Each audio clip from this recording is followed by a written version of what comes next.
नमस्कार दोस्तों, welcome to interesting facts, figures and quotes.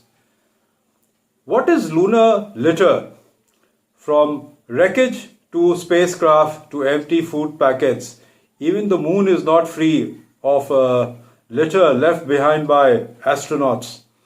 Since the 1950s, when the space race began, a number of countries, most notably the US and the former Soviet Union, as also India, have been sending manned and unmanned missions to the moon and other planets. When the missions end, the probes are inevitably crash landed on the heavenly body that they were investigating. This means that not only has the man filled his home planet with trash, he has also left tons of debris strewn on planets and their satellites across the solar system. The moon, in particular, has nearly 180,000 kilos of man made material lying on it. Litter on the lunar surface includes wreckage of spacecraft, more than 70 vehicles in all.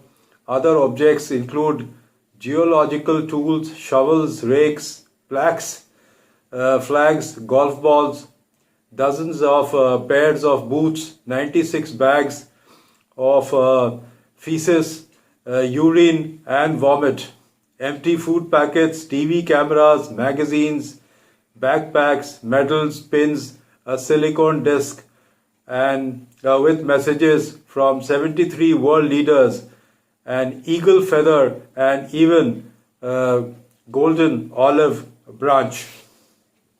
Astronauts from the Apollo missions alone left over 50 tons of litter.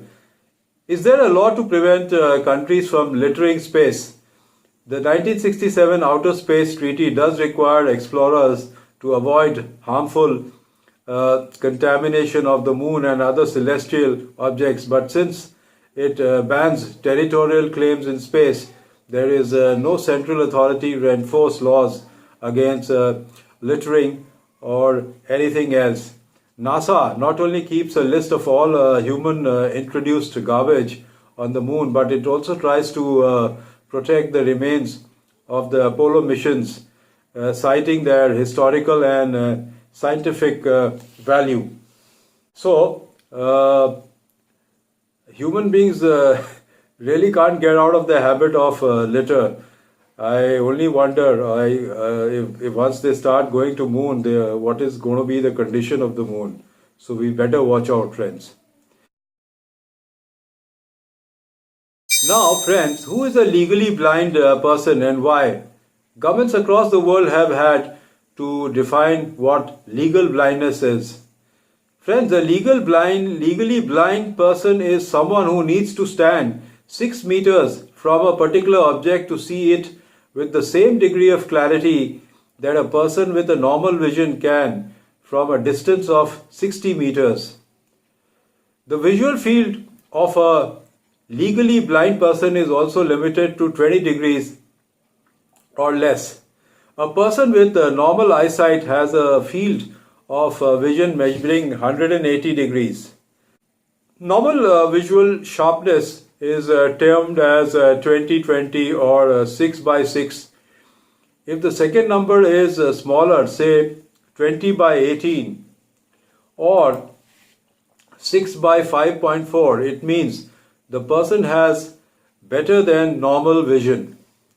Conversely, if the second number is larger, say 20 by 22 or 6 by 6.6, it means the person has worse than normal vision. Governments all over the world have had to define legal blindness in order to decide eligibility for special benefits. For instance, a legally blind person in the US can receive disability payment, take the help of note takers and writers in college, and also avail of seeing eye dogs. Now, seeing eye dogs are a guide dog trained to lead a blind person, and also help of white canes. Marla Runyon, an American marathon runner, was the first legally blind athlete to participate in the Olympics at Sydney in 2000. So, friends, what I'm trying to essentially say here is for everything on this earth, people have really planned. Even for blindness, you see how much planning and thought has gone as to who should be declared a legally blind person. So that's all I have today for you, friends. And goodbye and see you soon.